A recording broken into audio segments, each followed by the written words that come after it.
omukwano gunyumanga kadalidali osito takola osisitira bambye mulungi kwa wayimimbya embira naye tutandisira vibe nga oli kubona embera nebere yaisanu kujaguza kudigida kuchina masedere wano ku esomero lya Eastview Junior bambi Musita esomero eri asinga akola bulungi mu bitundu bya Busoga mu bigezo bya PLE eby'omwaka 2013 ona ku lwaleero bambi kibere kyetere abazaire abaana abasomesa abakulembeze beidegano bakina amasedere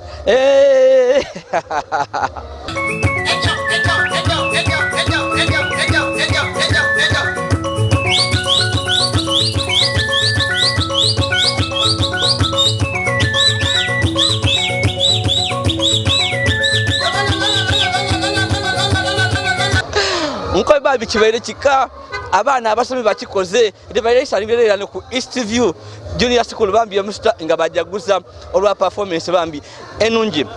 nga wenkobeire mu bigezo ebya 2023 omwaka ogwere ebya primary living exams results edafumirwa UNEB bambi Eastview Junior School Musita kubana amakumi 32 abati amire ebigezo abana amakumi 30 bafuna first grade division 1 ate abana abasigala yababiri babita mu division 2 super division 2 oh my god so nensonga lwaki oboli awo abakulembeze bambi baweireyo era nga omukolo ukalibona ku lwaleero nga bajaguza olwa performance enungi Third Deputy Prime Minister omukyalo Kyala Isanga Nakadama era nga ni member of parliament omukyalo we district ye Mayuge Tautumire mwana akobye ati emikolo egiri tibangawo ayiko guno leero ndina okubaawo male waawulira endongo yavuma engoma yavuma amakina gadwira nkobe ekibaire gano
emikolo gitandise kunjo na bandi yatambula mu kibuga eky'e Musita nga balumya nife aba East View era twakikoze baidi somero lya East View kasooka litandike libe likikola nga nelikulembera mu bigezo bafuna fa division 1 division tevobona oba oliawo batambula nga bali otuseko kamagaga nga bali kulumya nife ni East View junior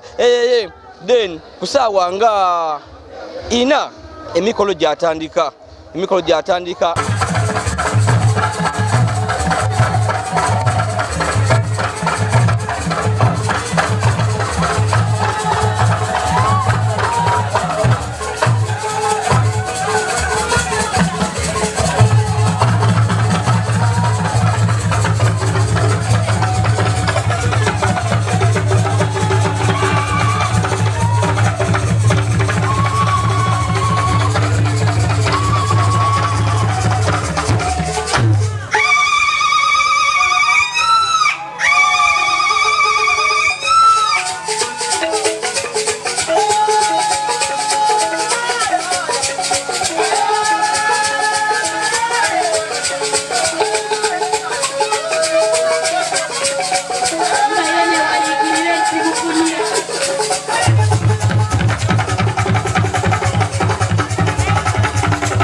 amasoga.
Isomero lino Nathan Bambide abangi ayogeire Yakoba ati performance enungi evuire bambi ku isomero lino kwesigama ino Katonda era nga bakuba nti bazira magiki ina ibakoleisa wabula Katonda yo wo mwigulu na kibakoleire era nga ekindi amasi yakobera abazeire nga kote n'abagenyi abakulu Yakoba ati enkolagana eri wenungi wagati wo isomero n'abazeire nga kotaire no mutindo mulungi bambi ogwabasomesa nempise nungi yebata mu baana abasomi obo olyawo nevuire ku isomero lino okukola obulungi nga buli mwaka East View Junior School bambi emisa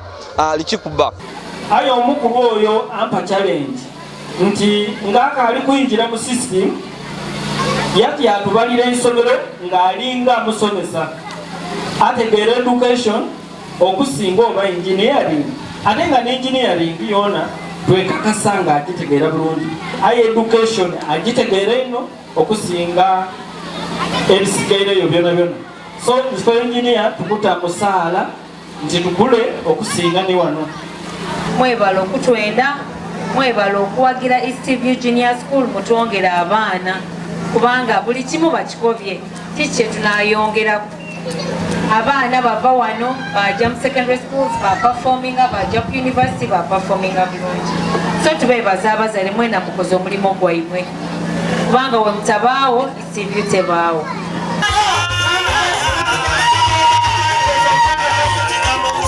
Chino chiro nyusi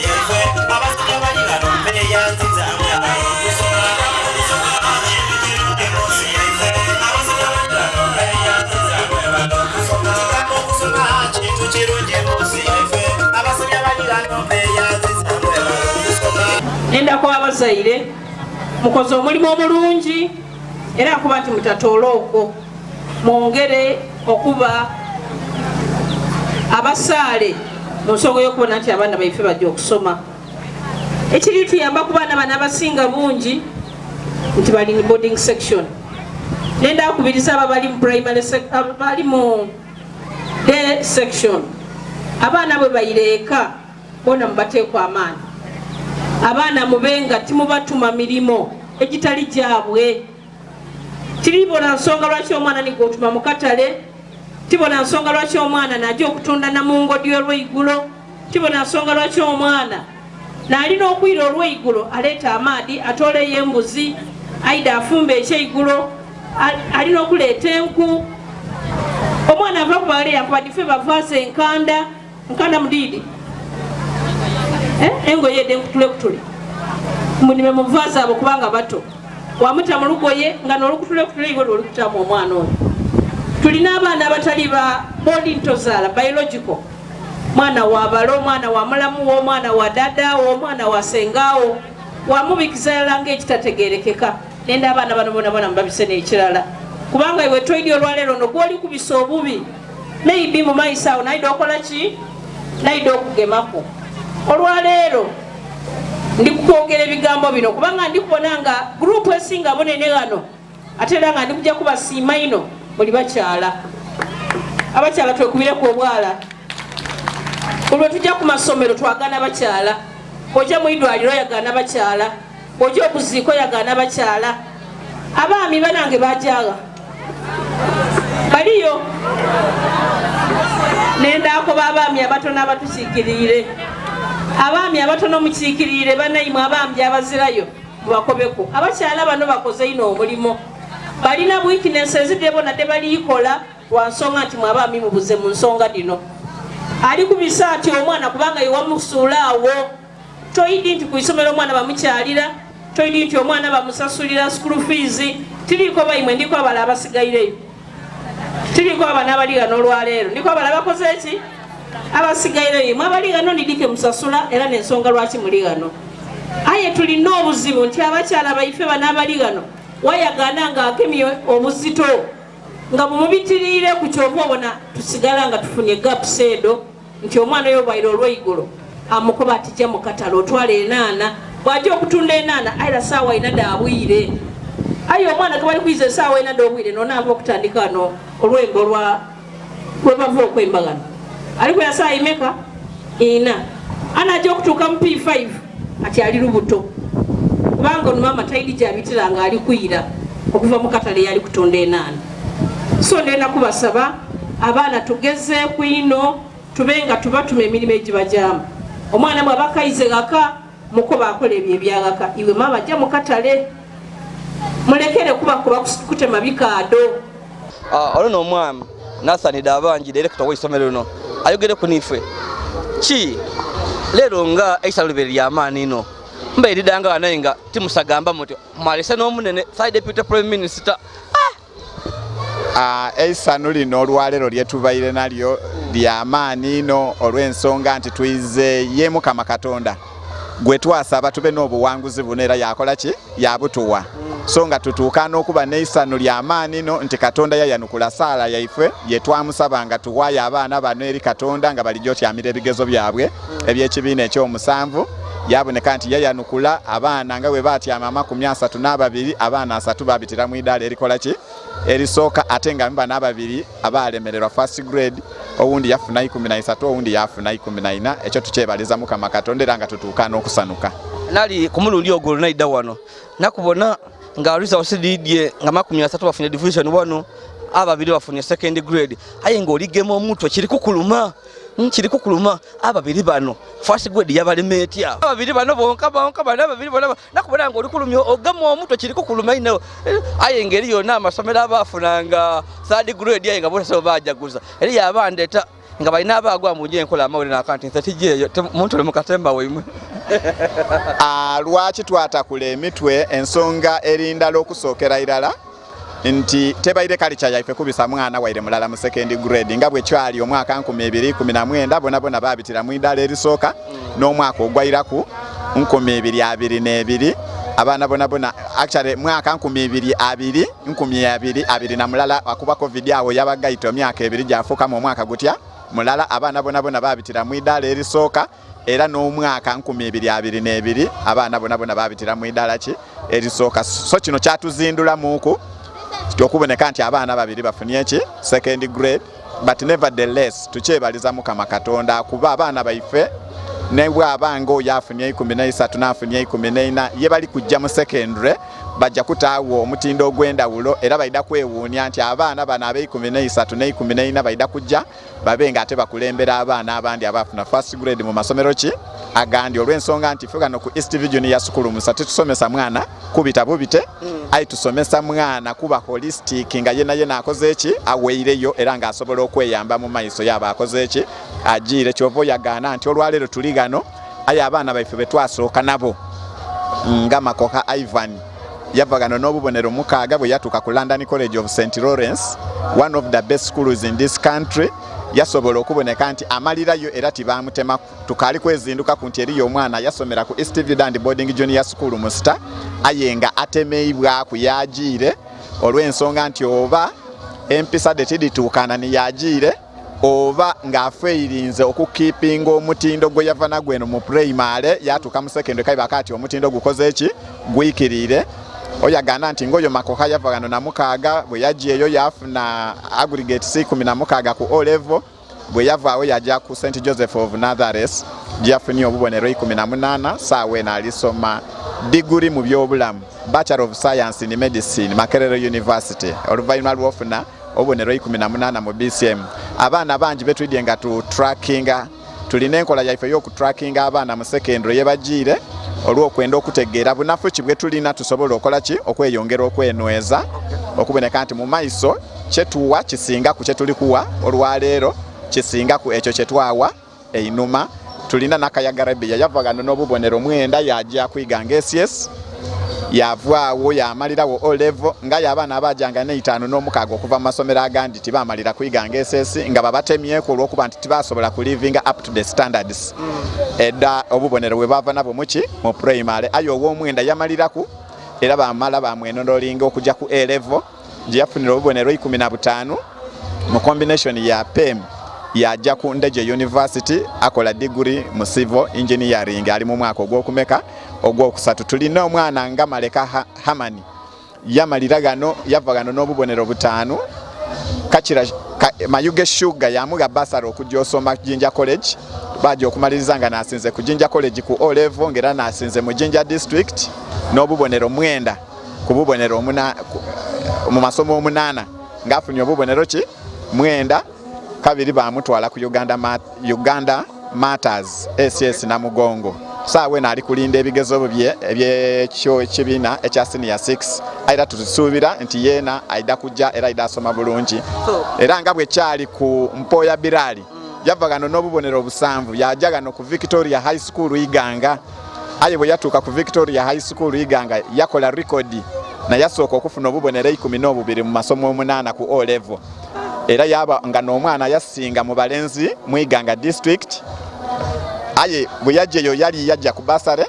oliko negombesa isomero lekerawo era yamala ku senior 6 nga tasasulanga ku wele school fees saawe n'alikola degree mu pharmacy ku KIU aye nga pharmacy wana ku Virginia ana ku STV yaja yasomera kabiri wife wene gano ku Victoria High wati school tiyasala nairo ekyo nkubiriza abazaire tibana ebintu ebirungi abasinga bayidi nti olina kusala nairo waira kuleme wayagana ebintu ebiki ebirungi buti omwana Mpoya Birali asaze nairo kujja kusoma university aye primary yagisomera gano ku East Boarding Junior School Musita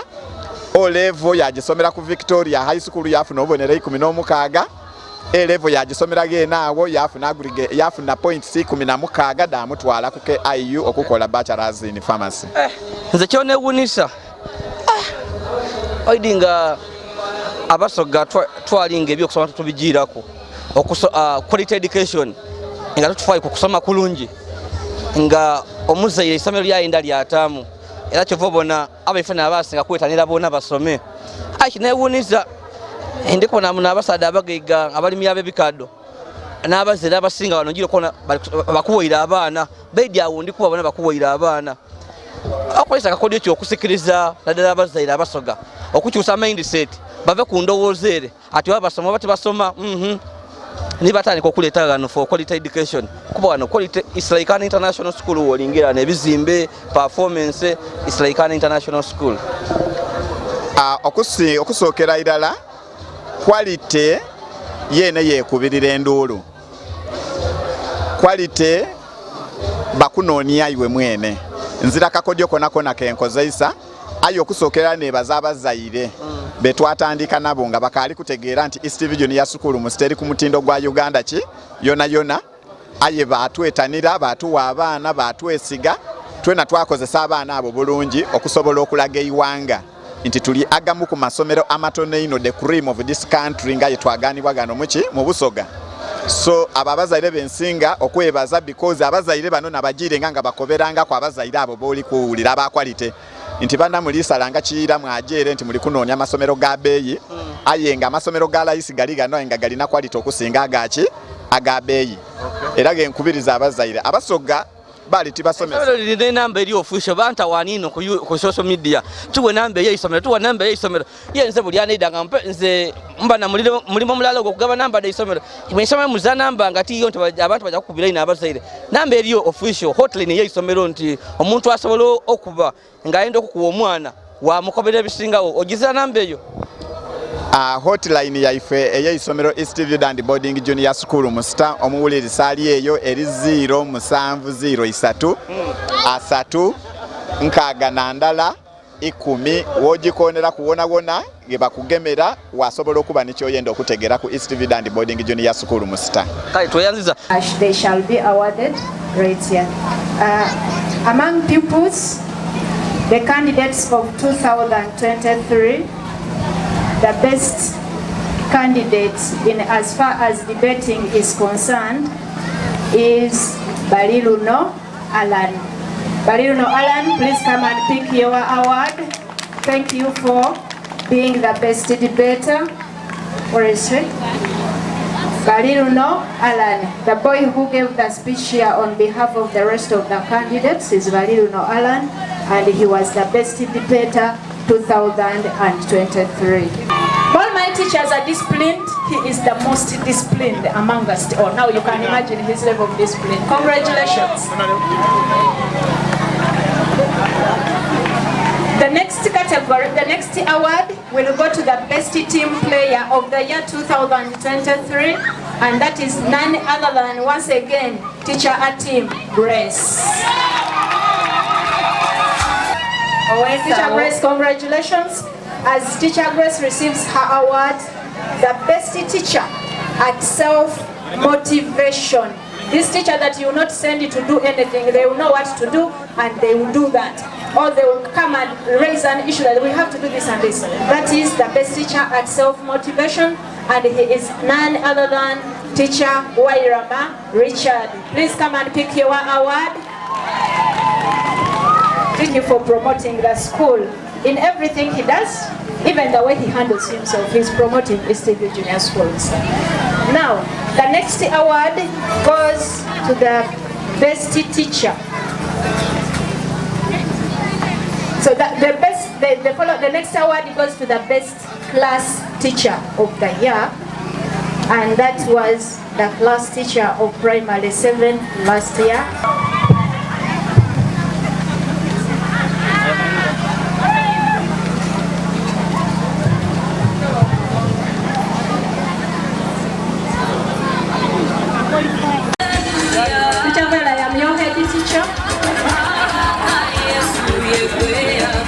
Congratulations. Candidates 2023, please. Kulupanga ba institute liwa. Imawe koma tuleta nga mungobele soka tibicho nama lusuko mtako. Leta